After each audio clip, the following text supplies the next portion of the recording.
ubu hari amahirwe abonetse ku banyeshuri bashoje umwaka wa gatandatu wa primaire ndetse n'abashoje senior 3. Ubu nonaha hari amahirwe abonetse kuri mwe mwese mwagize cyangwa se muri buze kugira amanota 50 kuzamura.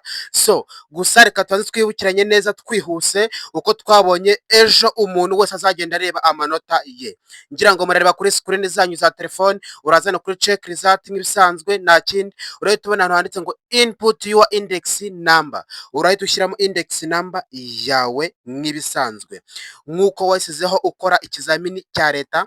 Nusoza ukore kuri get results nk'ibisanzwe aho ngaho. Ubwo itandukaniro ririmo nuko umwe ari buze gukoresha PR bivuze primary, undi agakoresha OLC bivuze ordinary level. So aho ngaho ngira ngo buri muntu wese arabasha kuba abyumva neza cyane. Iyo ushoje tukora kuri get results nkuko twebabwiye kuri video yabanje, kandi twabwiye ko umuntu uzabona amanota ye nayishimire azahita atumenyesha kuri nomero tuba twasize kuri screen, cyane cyane ziri kuri video yabanje nkuko twaberetse. Ubwo duza tugufasha kurekarama bityo nawe ukabona amanota yawe nkuko uyifuza.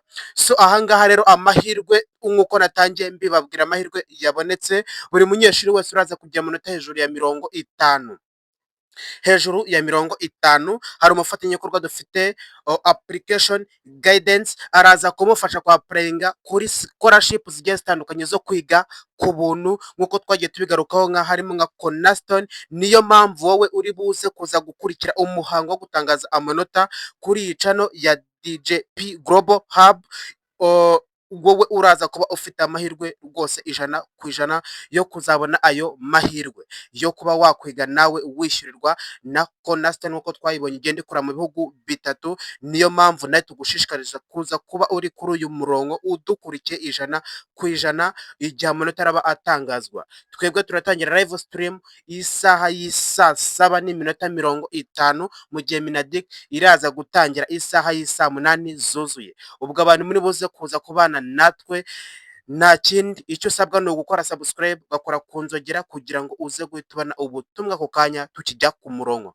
Niyo mpamvu rwose tugushishikariza kuza kuba updated, akazi kawe ugakore kare, ugakore vuba vuba, bize kugira mu masaha nibura wahugutse hasigaye. Tubane kuri DJP Global Hub ndetse n'ayo mahirwe nagucike, kandi turakwereka n'izindi opportunities zigiye zitandukanye muri iyo live stream yacu turaba dufite. Nizere ko buri muntu wese wumvishe cyangwa se urebye video yigeze ku bantu benshi, ku bavandimwe benshi, ku nshuti benshi. Niba uri na 6 uzirebye, niba uri umubyeyi uyirebye, umva ko aya mahirwe ahari kandi ntabwo ari igihuha, ntabwo rwose ari ukubeshya, ni amahirwe ahari, ni seriye.